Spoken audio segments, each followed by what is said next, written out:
നിങ്ങളുടെ വണ്ടിക്കും കമ്പനി പറയുന്ന പോലെ ടയർ ലൈഫ് കിട്ടണമെന്നുണ്ടെങ്കിൽ 2 കാര്യങ്ങൾ ശ്രദ്ധിച്ചാൽ മതി.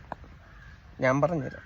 ഒന്നാമത്തെ കാര്യം, നമ്മൾ പ്രോപ്പറായിട്ട് നമ്മുടെ എയർ മിക്കപ്പോഴും ചെക്ക് ചെയ്യണം. ഇല്ലയെന്നുണ്ടെങ്കിൽ ടയർ പതിഞ്ഞ് കിടന്ന് ഓടുമ്പോഴത്തേക്കും ടയർ പെട്ടെന്ന് തേഞ്ഞ് തീരാനുള്ള ചാൻസ് ഉണ്ട്. ഞാൻ പറയണ കാര്യങ്ങൾ നിങ്ങൾ ശ്രദ്ധിച്ചേക്കുക. കാരണം ഞാൻ പറയുന്നത് പല അക്ഷരങ്ങളും മനസ്സിലാകാതെ വരും. കാരണം എൻ്റെ വായിൽ കമ്പി ഇട്ടിട്ടുണ്ട്, പല്ലിൽ കമ്പി ഇട്ടിട്ടുണ്ട്. അത് കൂടാണ്ട് ബൈറ്റ് കറക്റ്റ് ചെയ്യാൻ വേണ്ടി ഒരു സാധനം വായി വെച്ചിട്ടുണ്ട്. അതുകൊണ്ട് പറയുമ്പോൾ നാക്ക് തിരിയത്തില്ല. അതുകൊണ്ടാണ്. രണ്ടാമത്തെ കാര്യം, പ്രോപ്പറായിട്ട് നമ്മുടെ വണ്ടിയുടെ വീൽ അലയൻസ് നമ്മൾ ചെക്ക് ചെയ്തിരിക്കണം. 4000 കിലോമീറ്ററിലാണ് വീൽ അലയൻസ് ചെക്ക് ചെയ്യണത്. അങ്ങനെ ചെക്ക് ചെയ്തില്ല എന്നുണ്ടെങ്കിൽ ഏതെങ്കിലും ഒരു സൈഡിൽ എന്നല്ല 4 വീലിലും ചില സമയം കംപ്ലൈൻറ്റ് വരും. അപ്പോൾ വെട്ടിത്തേയാനുള്ള ചാൻസ് കൂടുതലാണ്. അപ്പോഴാണ് നമ്മൾ വീൽ അങ്ങോട്ടും ഇങ്ങോട്ടും മാറ്റിയിടുകയും പിടിക്കുകയൊക്കെ ചെയ്യണത്.